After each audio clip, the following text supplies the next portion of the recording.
Hello, and welcome to Reach Live. Thank you for joining us today for what will absolutely be another fantastic conversation with some fabulous people. It's my favorite thing to do at the end of each month. Reach Live takes place on the last Friday of every month. And thank you for being with us here today. I'd like to first introduce myself. I'm Reena Sangar. I'm the head of digital and connected health at Ipsos. Ipsos are a market research and insight agency, and we work in digital health, and we work on new solutions and look at the market. I have two wonderful people with me here today, Shereese and Joy, who are going to be giving you an introduction to who they are. The talk today is going to be centered around new innovations and new technologies. It'll be talking about gender. We'll be talking about inequity. So lots of interesting topics we're covering off today. So first I'll invite Shereese to come on and give herself an introduction and introduce you all to her. Thank you. My name is Shereese Maynard. I am a digital health and policy specialist and I've been in this field for over 15 years. I'm also the marketing person for Hit Like a Girl pod. So I'm very, very happy to be here today.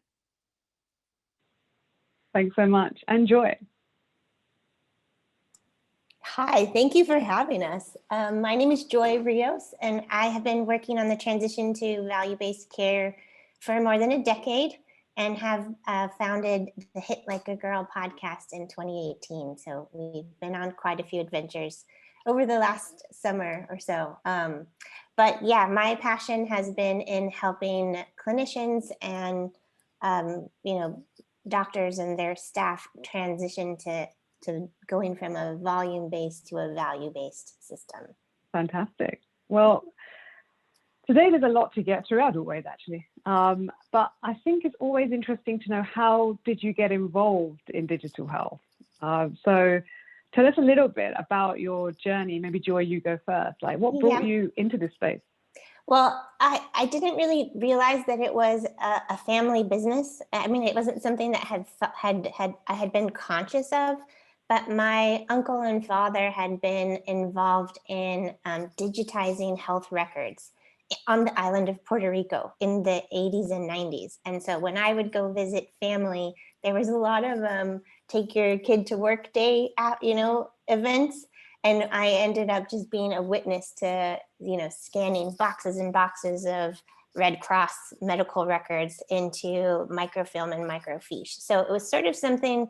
The digitizing of health is something that was in my language without even really being conscious of it. And then after I got my MBA, my uncle's business had actually transitioned from this, very tangible paper to smaller microfiche into an EHR.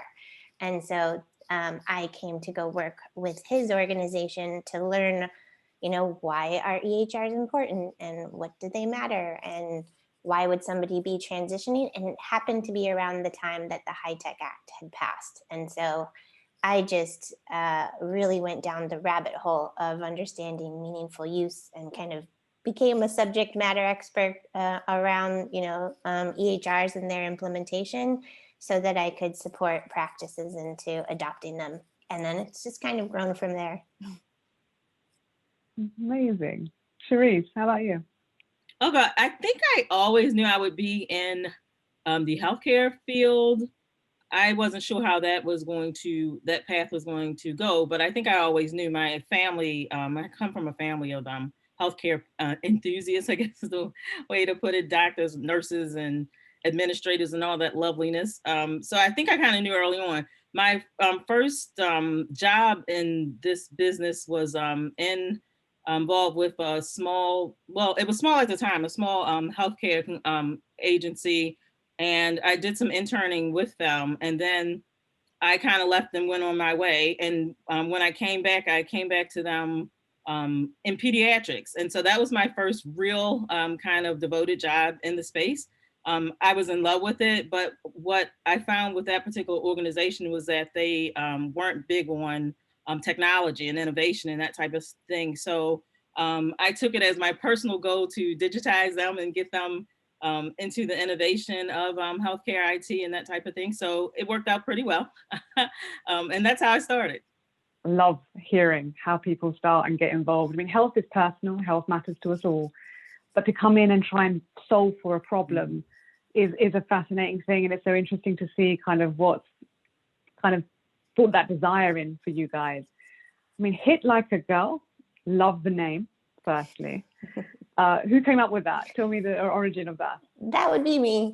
I have a tendency to just think of like clever names. I mean, I have a consulting agency that's called Chirpy Bird, which is very unique in and of itself. And people say, where did that name come from? But it's honestly, it's a combination of my name and my business partner's name, where she's Robin and I'm Joy. And I thought, well, she's a bird and I'm a happy bird. So what would a happy bird do, right? It would chirp. So in the same, thought process as we were deciding to start a podcast, I thought, well, it's got to have a catchy name. And I knew that I wanted to focus on women. I knew that I wanted to give them a platform. And, the health IT acronym is HIT. And I just figured what a fun play on words. There did happen to be a drumming contest with the same name. And so girls do a lot of drumming. So we really have, you hear us make sure that we include the word pod or podcast at the end. And that's just for copyright reasons. Of course. Got to adhere to that. Yeah. I love it. Yeah. Health IT hits and just the visual it creates. And why should we have a focus on women? Well, that's a great question. I mean, so I'll say a few things. One, it came from being a road warrior. So after my entry into healthcare, I basically traveled for 3 years and got to see medical practices all over the country, from Alaska to Florida, all the corners of the US. And there's no doubt about it that women are they run a lot of these organizations. They're like the bread and butter, the engines of these of many practices. And yet I would go to conferences, and when it came to whoever was on stage, it just didn't match. In 2018, there was a conference that started, and they were really touting being like the beginning of something new. We're gonna, this is the new way that we're gonna do it. And there was a lot of money and effort and time. You could tell that so much thought went into it. And yet they became somewhat notorious for having all male panels. And so even on topics that were centered around women's health.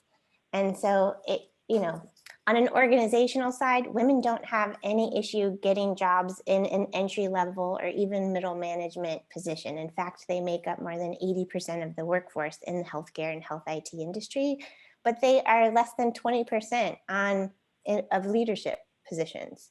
And, that's the part that I like.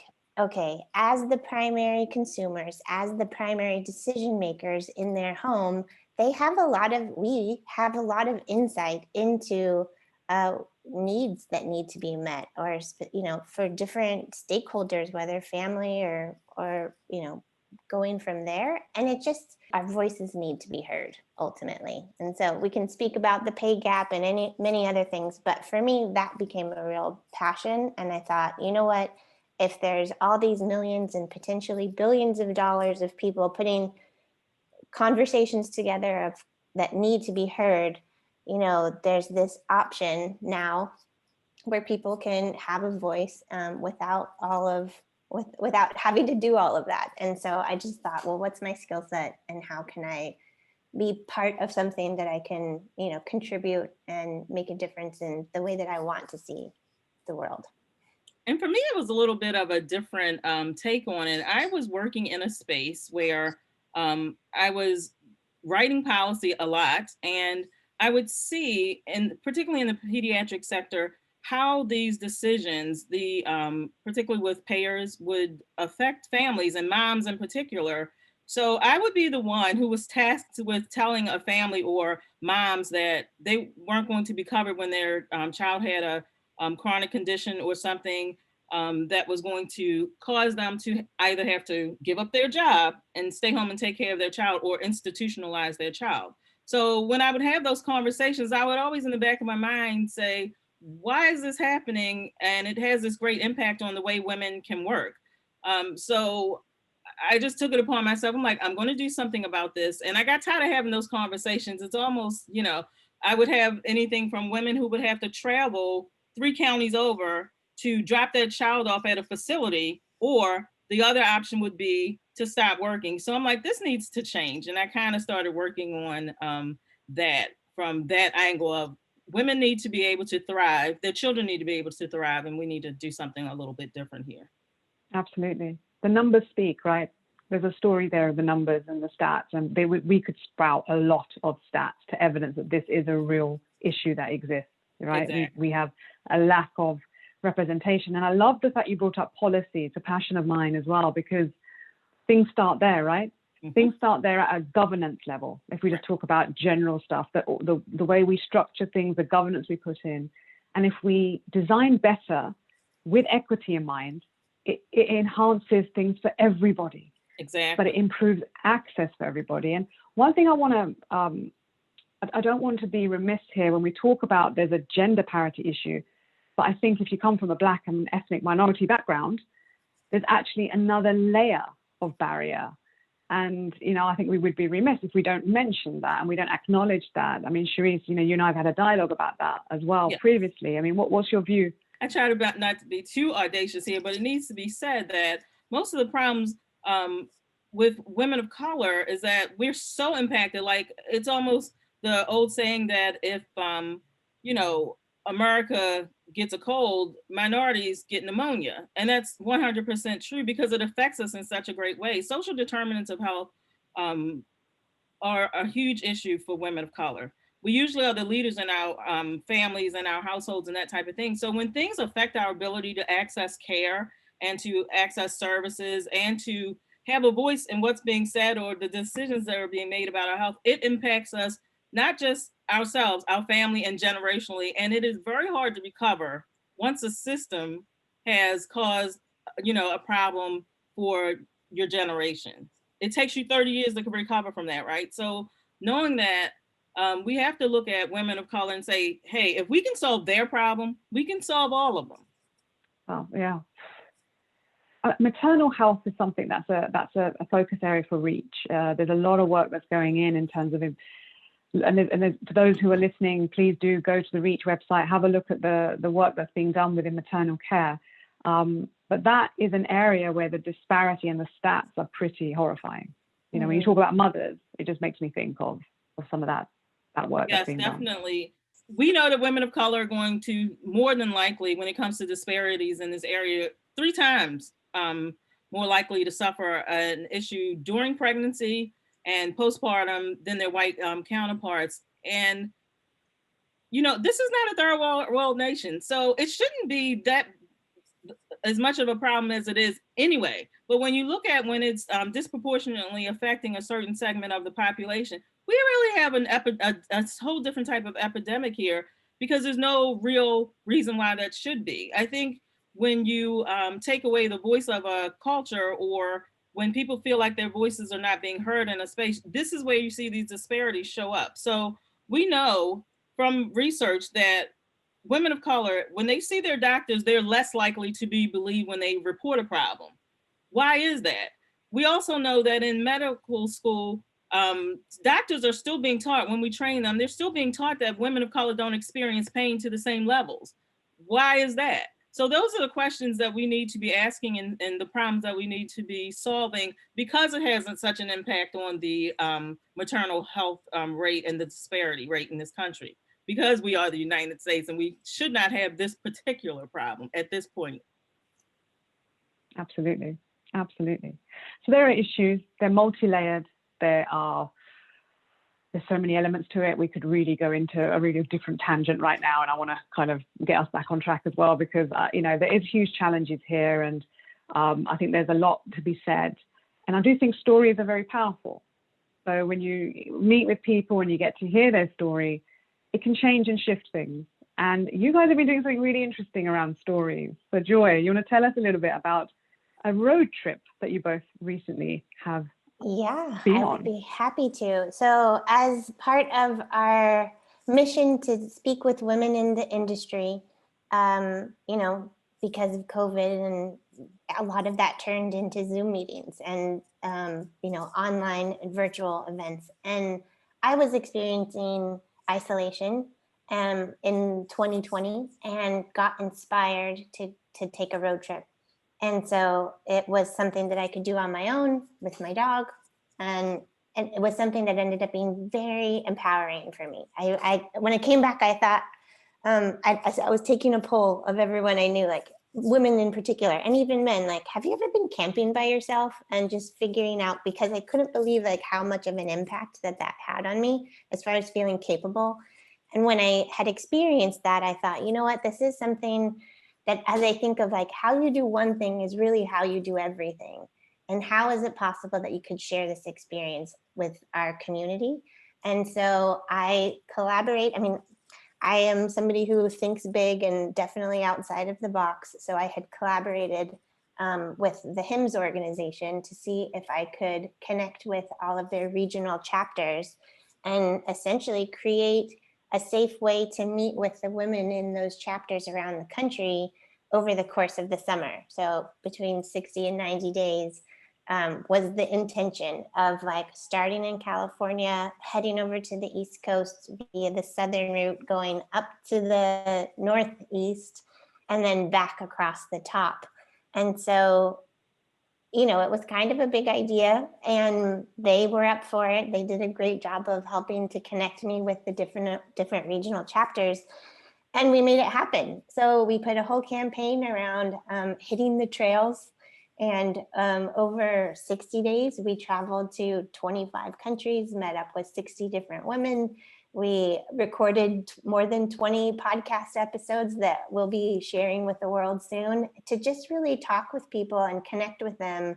And it wasn't, it was all centered around hiking and going on different like hikes in nature, so that what was COVID safe. We're not going to be meeting in a happy hour or anything like that, but how can we get into nature, change our context a little bit, get out of what your bubble in a safe way, so that we could potentially not just connect with each other, connect with nature, reconnect with ourselves, and then take that inspiration back to work, hopefully. So it was a big idea, and we did it. And so now we're sitting on the other side of it, and it's sort of like, wow, I can't believe we did that. It felt really good. And let me just interject. It was 25 states, not 25 countries. Although I'm up for 25 countries if we ever decide to do that. But it was really great. And for me, I was coming out of, or in the midst of a health crisis of my own. And one of the safe ways I could recover and rehabilitate myself was to go hiking. So it was only a most natural thing for me to get outside. And I love going on walks in nature and that type of thing. So when we got together on this idea, it was kind of like, this is great. It makes sense for us. Let's get out there and do it. And when we put the whole thing together, when we looked at it on a large scale and how we could actually bring women in this sector together, it just made sense. So we got busy on it and we made it happen. And I'll add, there's part of it. One is just like, I am really interested in building community and changing the culture for women specifically around support, that we're not here to compete with each other. We're here to support one another. And how can my success and your success be all of our successes? And to sort of create an example of that. I was like, here, let me do the work. All you got to do is show up, bring some water and, and a hat, and we're going to go walk and talk and just like get it off of our chests and maybe just brainstorm. What can we do with what we know? And, connect some of those puzzle pieces that, might otherwise not have an opportunity to connect. I absolutely love it. The idea of just, women empowering other women, is so important. The collective experience, chiming together, and then sharing that externally. So this is a very personal experience that you both did this. but there's the stories that you've captured, which I can't wait to hear about. I can't wait to hear about it. And the idea of hiking is really cool. Being in nature, peaks and troughs, moving, the landscape, terrain is quite metaphorical for the challenge. The challenge that exists for women, and the challenge of, even within health IT, the mountain that's there to climb. So kind of like that. Tell us, if you can, give us a snippet of some of the stories. I have one. I think that the most difficult hike that we went on was in New Hampshire, and that was Mount Major. And it was our biggest group too. We had about 17 women with us and a couple of their significant others. It was great. But along the way, it was basically steep both ways. When people say it was like uphill both ways when they walk to school, but I mean, it was really steep going up with beautiful views at the top, but it was also very challenging going back down. And not everybody had been in the best shape. There was plenty of people that hadn't really been exercising or training for this sort of thing. And so it was certainly challenging. And there was one conversation that I had with a woman where I was asking her, and it was on the way up, what are some of the biggest adventures that you've had in your life? Just tell me a story, essentially. And she had shared that she and her husband had spontaneously bought a plane ticket to Spain and, rode their bikes around Barcelona and whatnot. But by the end of the trip, she came and she said, I changed my answer. This is the biggest adventure. This is definitely one of the biggest adventures that she'd been on. And so I learned a lot from her there's a lot of takeaways from we were together for, I think that day, it was like a 4-hour hike. And so you really get to know somebody outside of the context of their work. And she happened to share a lot. She was a new mom. She shared a lot of just her own personal experience, and those conversations specifically from that day, I feel like I've taken and I'm infusing into what's next for us. But I just loved her little snippet of this is it. This is actually one of the biggest adventures that I've been on. And I was like, oh, I'm so glad that we got to, be part of that. But I know that there were moments that she was regretting it, where she was just like, why did I say yes to this? I think we had a couple of those moments with women, but it was fascinating to me. Everybody finished all the hikes. And so also on that same hike, we had a woman who, so how we ran the hikes was I would kind of fall back and stay towards the back for the people who are a little bit slower. And then Joy would kind of lead. And it was fascinating that time because Joyce had us on these little walkie-talkies. It was so cute.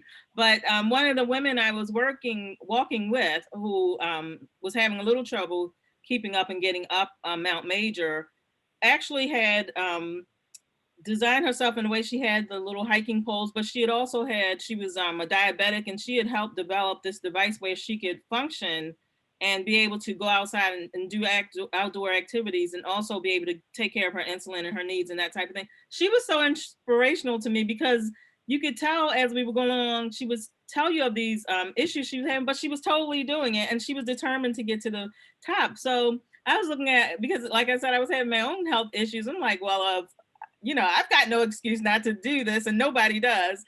So I was really excited that everybody during that hike made it to the top. Nobody gave up, no matter what they said on their way, because it was very challenging for some people. And then when we got to the top, you realize that this really steep mountain that you just climbed, you also have to go back down. So she was going back down and taking her own time and that type of thing. But it just felt like we had all together had really accomplished something. Well, I remember the views from the top were just amazing. Yeah, they were amazing. They were, lakes in all direction, and it was beautiful, trees. But it was nice to see the women helping each other. Mm-hmm. So there were some women that were in better physical health, and they would slow down to make sure that that others saw the path and hold on to this tree, and it's less slippery over here. And so that metaphor of literally people just supporting one another both up and down that mountain was a really beautiful day. Absolutely. Mm-hmm. Absolutely. What an experience. And we're looking forward to getting on the podcast and listening to it and hearing more. You've got a final hike, right? We have one left. It is actually it's sunrise, the morning that hymns begin. So we are starting it, Vegas is going to be hot, especially in the summertime. So we are going to be hiking Red Rocks, which is just about 10 or 15 minutes away from the Las Vegas Strip. And we will be taking folks on one final hike and hopefully doing an epic TikTok dance. Interesting. Yeah. Well, Reach sponsor of Hymn 21, which is coming very soon. There's a number of great events happening through August the 9th all the way to the 13th. And there's a particular lineup on August 10th on maternal health, looking at public policy roundtable, and there's going to be state officials involved. So do reach out to Reach. If you're going to be at HIMSS, connect with Reach. Reach Radio will be there interviewing tech innovators who've been submitting for the HIMSS Global Health Equity Network Challenge on maternal health.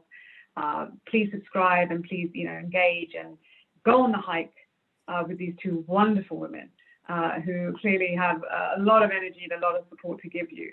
I want to wrap up understanding what you would want to convey. I mean, you've done. I think it's just so interesting, that we know you're doing proactive things to try and bridge a gap. You're hearing directly from women what they need. One thing I want to know is, what is it that's really again and again about what women are looking for? What are they saying that they need? And then also, what would be your call to action to those listening?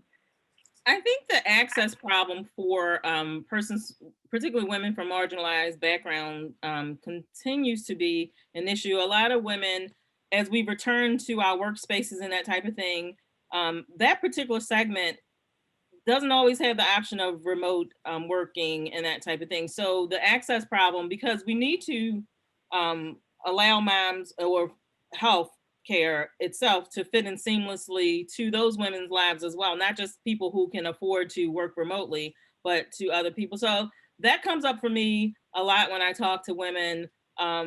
And I would encourage people to go to SaveMoms.USA to understand some of the issues we face and the importance there, but also being able to thrive even though they are from a marginalized background or they have children and that type of thing. We still don't see enough women on boards. Just this summer, I tackled an issue where an organization I worked well with that I started with are back to being all male now. And I'm like, how did that happen? So we still have a long way to go. And I think we need to continue to insist on those conversations being had. And we need to continue to work on helping all women level up. Yeah, I agree. I mean, I think that my takeaway is acknowledging that we can't really compartmentalize all these areas of our life, that we are all whole people, and women in particular, like they can't just be, like the best at work and then pretend that they're not a mom and they're a mom and then pretend that they don't work. Like it just doesn't work. So I would like to see that, there's ways that we can modify our environment to just to make it easier for women in particular. And then also making sure that, and on the flip side, the other thing, like my takeaway is, don't be afraid to do hard things. Like there's a mountain to climb. Like, don't be afraid. Let's climb it. We can climb it together. And that's the part of it that I'm just like, you know what? I think that there's confidence building and community building in supporting one another to do hard things. And it can't just be, the work of women. We know we have a long way to go, but organizations and our male allies and that type of thing, they really do have to chip in and do their part. I mean, we see that during this pandemic phase, women lost a 30-year area of productivity, but in organizations saw a 10% increase in productivity due to women. We also, during the pandemic, we're doing 30% more work. So it would be incumbent upon, and the smart thing to do for organizations to say, listen, we need to make sure we make a way for women to continue to thrive, because we see they are our productive workforce. It only makes good business sense, right? So I would hope that male allies and a lot of these organizations would say, we need to do better and mean it. Yeah, absolutely. Well, that's how 30 minutes goes, like that, when there's so much to say. So thank you both so much. Thank you, Shereese. Thank you, Joy, for your time being with us here today. For those who are attending HIMSS 21, make sure you do connect with all these guys. Check out Reach as well if you're going to be going there, definitely. With that, I will just summarize to say that, you know, listening to one another, empathy, hearing the stories, understanding we all have a role to play, exactly as you were saying, are the really important things that need to happen. And then action speaks. If it's measured, it gets done. So let's keep an eye on the number. Let's keep an eye on what we're doing at a senior and a governance level, because if it happens at that level, it trickles down. It does need to be top down. It can't just be grassroots organizations that are left to do this work. But you both continue flying the flag, continue doing those hikes, and I hope I'll be able to join you someday. Once you do hit 25 countries, make sure your UK is one of them. Will do. Thank you so much, Reena. Wonderful. Thank you so much. And thank you to everyone that's logged in and or watching this on demand. Please subscribe to the Reach YouTube channel. Thank you so much.